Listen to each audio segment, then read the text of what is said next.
Čajdinski, no ta istovremeno i knjiga za jedan golem napor da se otvori duhot, umot, želbata, moralni odstav, empatijata na našiot narod za onije koji stradat i imat prečki u razvoj ili vo odbivanje na životnite procesi i na koji što pomoć da od eksperti, ne samo od tatko i od majka ili od sestra ili od brat, se potrebni, nužni i možda da im pomogne da živa dostojinstveno.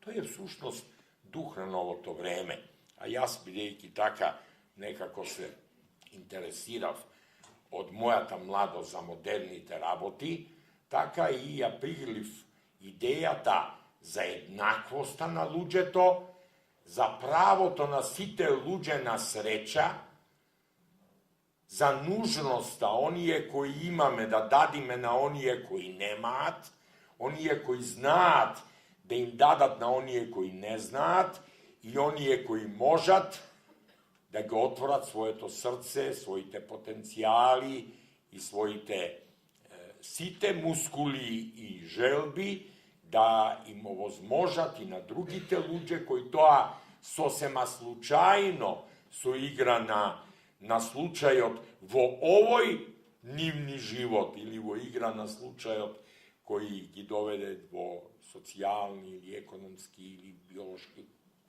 услови до тоа да го проживеат животот достоен на хуманото суштество. Дефектологијата е нова наука, нова пракса.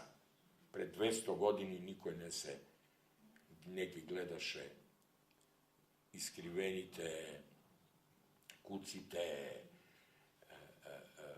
повредените, оние кои има недоволно сетиле или ги губеа, тие луѓе беа осудени на исклучување од човечката заедница и од живеењето. Но, како што одеше времето и како што луѓето стануваа се поблагородни, посвесни за проблемите, дефектологијата, грижата за така наречените тогаш инвалиди у секаков вид, а потоа за луѓето за кои се откринени со пречки во развојот и во одбивањето на животните процеси, стануваше се посуштествена. Неколку од таквите личности се клучни личности на современото човештво. Оние кои ги учеа слепите да читаат, глувите да се снаоѓаат во светот или повредените им пронаоѓаа машини, начини, медицински средства или институции да можат да живеат и да комуницираат со другите луѓе. Тие луѓе херои на човештината го подигнаа нивото на човечката екзистенција и тие ни покажаа по кој пат да одиме. Еден таков човек имаме и ние кај нас, тој е професорот Љуб Чајдински. Професорот Љуб Чајдински, заедно со другите своји колеги, Керамичиев или сега помладите Ристо Петров, Драги Копачев, Горан Ајдински, лекарот и докторот по науки Владо Трајковски, па дамата Зора Јачева, првата асистентка по овие групи, сега веќе професорка и докторка и така натаму. Тие луѓе не само што дадоа да постои институт, да има настава, да дипломираат студенти. Тие луѓе беа врвот на целокупната наша свртеност кон доброто на сите.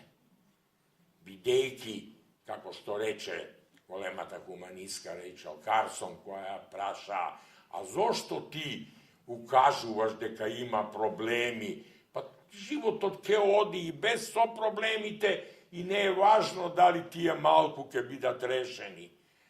А она рече, јас не ке можам да живеам ако знам дека можам да помогнам a не направам се тоа да го сторам.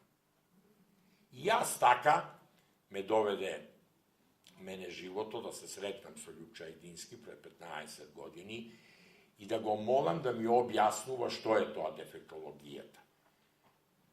10 до 12% од населението имаат пречки во развојот. Тоа е огромен број.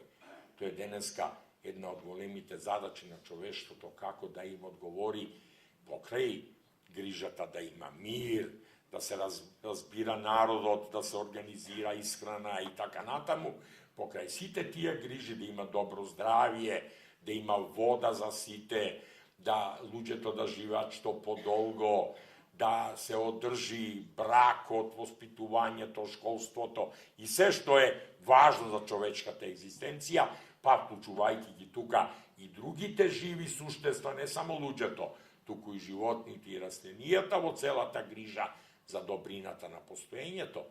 Покрај сета таа работа, дефектологијата како специјален систем, имав прилика да чујам од доктор Љупчо Едински да ми објасни како тоа се прави.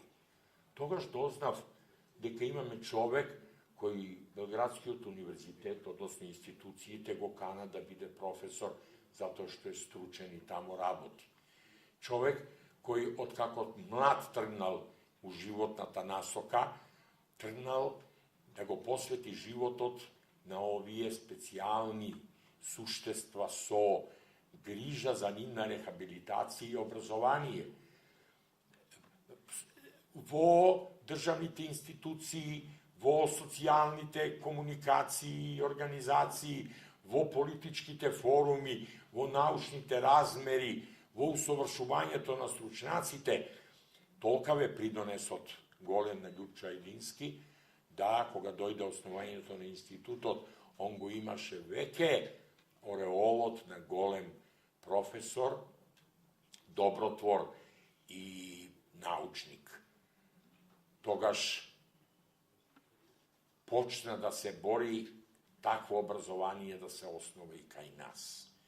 Големината на Универзитетот Светите Кирил и Методи се покажа тука со прифаќањето на идејата, со поддршка на идејата, а на професорот Трајан Гоцевски, деканот на Филозофскиот факултет, неговата доблест беше што здушно, у секунда, ниеднаш не одуговлекувајќи, иако имаше тука некои дискусии околу каде да се смести оваа студија, која е интердисциплинарна, која принципијално е педагошко-медицинска, нели?